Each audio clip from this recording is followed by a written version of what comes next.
Good morning, guys. Good morning, Philippines. Good morning, world. This is again Judy, your Healthy Life Corner. Yeah, I'm your Healthy Life Corner.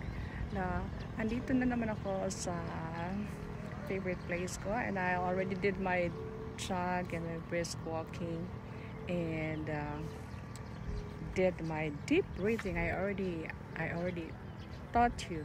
Tinuruan ko na kayo kung paano yung deep breathing exercises natin. Breathe in for 9 counts. Hold your breath for 4 counts.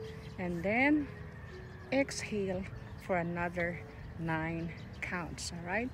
So ngayon, yung pag-uusapan natin, hindi na naman yung mga deep breathing na yan, yung mga jogging na yan. Of course, ang pag-uusapan natin is the health benefits of the sun. Ano ba nagagawa ng araw sa atin? Marami, of course, marami. Because sun has plenty of vitamin D. So, ngayon, alam naman natin na ang vitamin D is good for the skin and the eyes. So, now I'm still waiting for the sun to really come up. Hindi pa siya masyadong, hindi pa masyadong dilat ang araw. Kasi, cloudy. Amazing. It's a cloudy day today.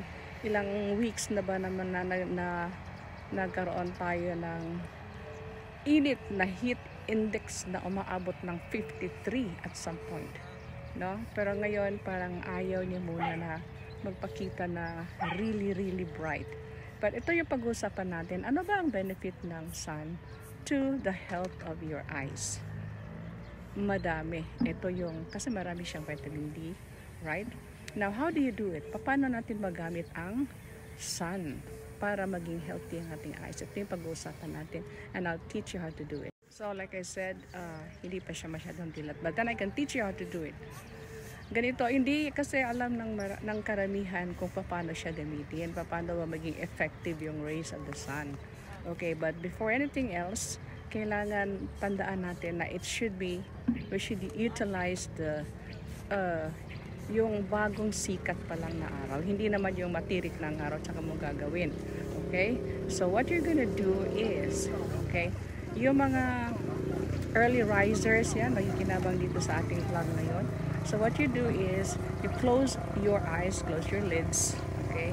Then, harapin mo si haring araw. Haharap ka doon, and then, of course, you have to close your lids. You are not allowed to stare directly at the sun. Huwag mo titigan ang araw na direkta kasi madadamage yung mga optical nerves mo. So what you do is you close your eyes. Maaninag naman natin yung kung saan yung maliwanag kung saan yung pinakamaliwanag, yung sentro doon, yun ang araw. So titigan mo siya at the count of 60 seconds. So 1 minute yun. Okay, 1 minute. Titigan mo talaga siya, titig ka doon. Pero tandaan mo, dapat naka-close ang lids, dapat nakapikit ka. Pero sa loob-loob, beneath the eyelids, ay titigan mo talaga yung araw. Count of 60 minutes. And then, pwede mong i-rest, where you can look around and stare at the green things like green trees and leaves, and then do it again. So, 3 times mo ito gagawin. So again, gagawin natin pagka andyan ang araw. And remember ha, kailangan yung bagong silang, bagong Pilipinas. Hindi, yung ano pa yun, bakit kagigising lang ng araw? Hindi, wrong terminology. Basta yung pagsikat ng araw talaga, first thing in the morning, yun ang gawin nyo. Okay, again, close your lids and stare at the sun beneath your lids and count for 60 seconds and then rest.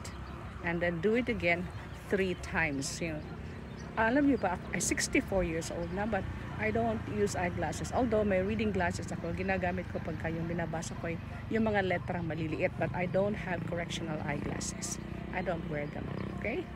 Alright. So, ito yung healthy tip natin for the day.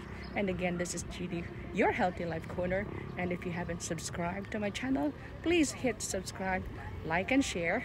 And then hit the notification bell para naman malaman yun na mag-upload na naman ako ng bagong video, okay?